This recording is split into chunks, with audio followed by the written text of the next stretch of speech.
Oh no, they told us. Iraq isn't a war about oil. That's cynical and simplistic, they said. It's about terror and Al-Qaeda and toppling a dictator and spreading democracy and protecting ourselves from weapons of mass destruction. But we don't want the smoking gun to be a mushroom cloud. But one by one, these concocted rationales went up in smoke, fire, and ashes. And now, the bottom line turns out to be the bottom line. It is about oil. Alan Greenspan said so last fall. The former chairman of the Federal Reserve, safely out of office, confessed in his memoir, "Everyone knows the Iraq War is largely about oil." He then told reporter Bob Woodward, if Saddam Hussein had been head of Iraq and there was no oil under those sands, our response to him would not have been as strong as it was in the first Gulf War. Remember also that soon after the invasion, Donald Rumsfeld's deputy, Paul Wolfowitz, told the press that war was our only strategic choice. Quote, "We had virtually no economic options with Iraq because the country floats on a sea of oil." Shades of Daniel Plainview. You remember Plainview, the monstrous petroleum tycoon in the movie There Will Be Blood. Half mad, he shouts, "There's a whole ocean of oil under our feet." And then he adds, "No one can get at it except for me." No wonder American troops only guarded the ministries of oil and the interior in Baghdad, even as looters pillaged museums of their priceless antiquities. Our soldiers were making sure no one could get at the oil except, guess who? Take a look at this headline the other day in the New York Times. Deals with Iraq are set to bring oil giants back. Read on. 4 Western oil companies are in the final stages of negotiations this month on contracts that will return them to Iraq 36 years after losing their oil concession to nationalization as Saddam Hussein rose to power.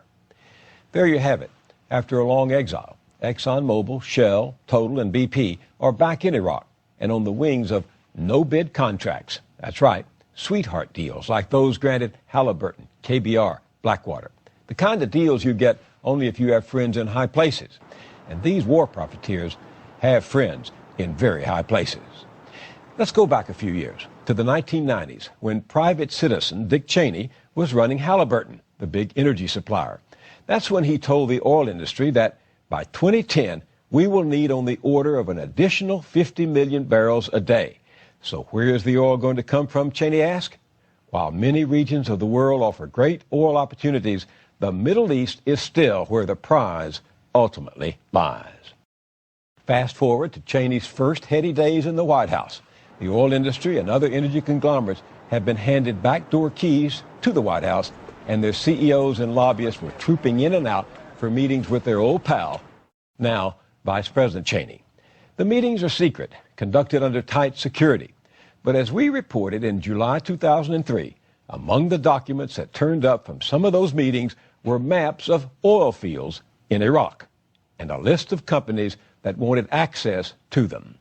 The conservative group Judicial Watch and the Sierra Club filed suit to find out who attended the meetings and what was discussed. But the White House fought all the way to the Supreme Court to keep the press and public from learning the whole truth. Think about it.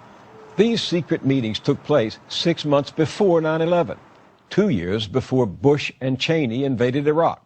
We still don't know what they were about. What we know is that this is the very oil industry enjoying swollen profits these days. It would be laughable if it weren't so painful to remember that their erstwhile cheerleader for invading Iraq, the press mogul Rupert Murdoch, once said that a successful war there would bring us $20 a barrel oil. The last time I looked, it was more than $140 a barrel. Where are you, Rupert, when we need the facts?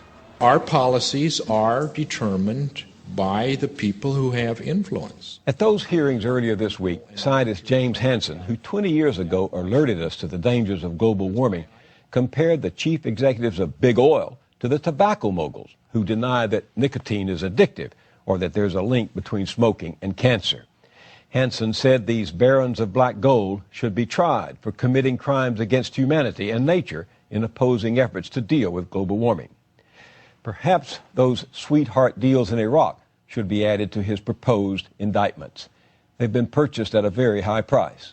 4,000 American soldiers dead, tens of thousands permanently wounded for life, hundreds of thousands of dead and crippled Iraqis, plus 5 million displaced, and a cost that will mount into trillions of dollars. The political analyst Kevin Phillips says America has become little more than an energy protection force, doing anything to gain access to expensive fuel without regard to the lives of others or the earth itself.